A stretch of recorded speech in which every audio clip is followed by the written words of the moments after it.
आज हम लोग प्रोटेम स्पीकर पे चर्चा करेंगे। प्रोटेम स्पीकर का पद किस लिए बनाया गया है और प्रोटेम स्पीकर का काम क्या है, तो हम इस पे चर्चा कर रहे हैं। 18वीं लोकसभा के लिए प्रोटेम स्पीकर की नियुक्ति महामहिम राष्ट्रपति द्रौपदी मुर्मू जी के द्वारा नियुक्त किया गया है। तो किनको नियुक्त किया गया है? जो 18वीं लोकसभा है उसके प्रोटेम स्पीकर जो है वो भर्तृहरि महताब जी को नियुक्त किया गया है। और नियुक्ति किसके द्वारा की गई है? तो महामहिम राष्ट्रपति द्रौपदी मुर्मू जी के द्वारा की गई। भर्तृहरि महताब जी कौन है? ये भर्तृहरि महताब जी हैं जो 7 बार के सांसद हैं। 7 बार के सांसद हैं, उनको जो है प्रोटेम स्पीकर बनाया गया। भारतीय राष्ट्रपति द्रौपदी मुर्मू ने 20 जून को भर्तृहरि महताब को लोकसभा का अस्थायी अध्यक्ष नियुक्त किया, प्रोटेम स्पीकर नियुक्त किया। अब प्रोटेम स्पीकर को संविधान के अनुच्छेद 95 के 1 के तहत अध्यक्ष के चुनाव तक अध्यक्ष के कर्तव्यों का निर्वहन करने के लिए नियुक्त किया गया है। कर्तव्यों का निर्वहन लिख देते हैं यहां।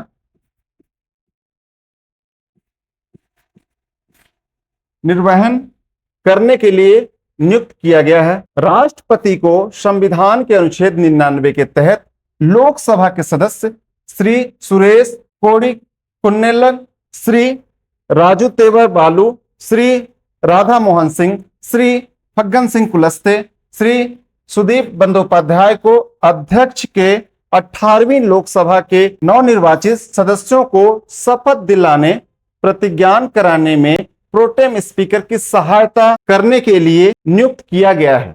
मतलब जो इनकी नियुक्ति है वो जो सदस्य लोकसभा के सदस्य चुन के आए हैं 543, तो उसमें जो है कुछ मंत्री हैं। मंत्री को छोड़ के जो मंत्री बने हैं उनको छोड़ के जो अभी तक शपथ नहीं लिए 18वीं लोकसभा के सदस्य जो जीत के आए हैं उनको शपथ दिलाने का काम जो है वो प्रोटेम स्पीकर का है और उनके सहयोगियों का है। 18वीं लोकसभा की जो पहली बैठक है वो 24 तारीख को होगी, 24 जून को।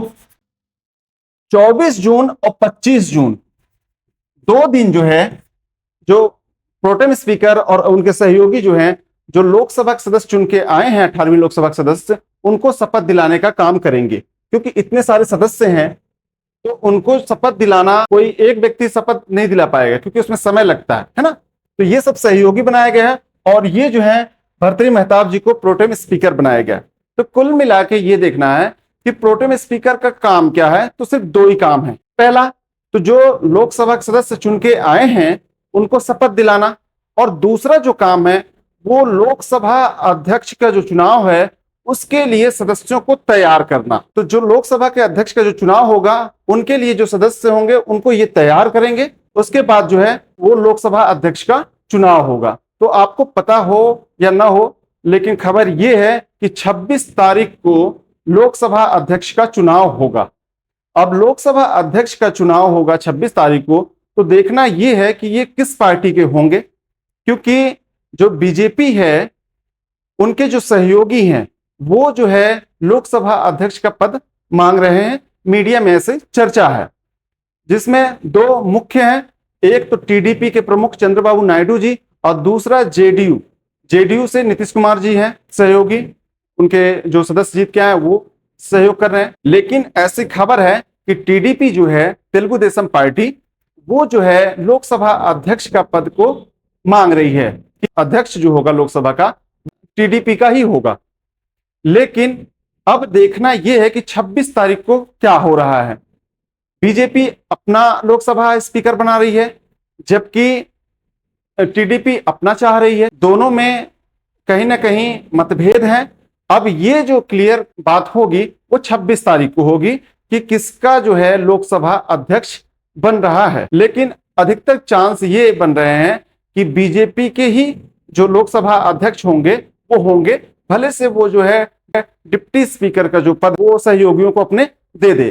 क्योंकि लोकसभा अध्यक्ष का जो पद है वो अपने आप में बहुत पावरफुल है और सबसे ज्यादा इसकी जो भूमिका आप देखेंगे दल बदल कानून में है। जब आप 10वीं अनुसूची पढ़ेंगे दल बदल निरोधक कानून, उसमें आपको इनके पावर का पता चल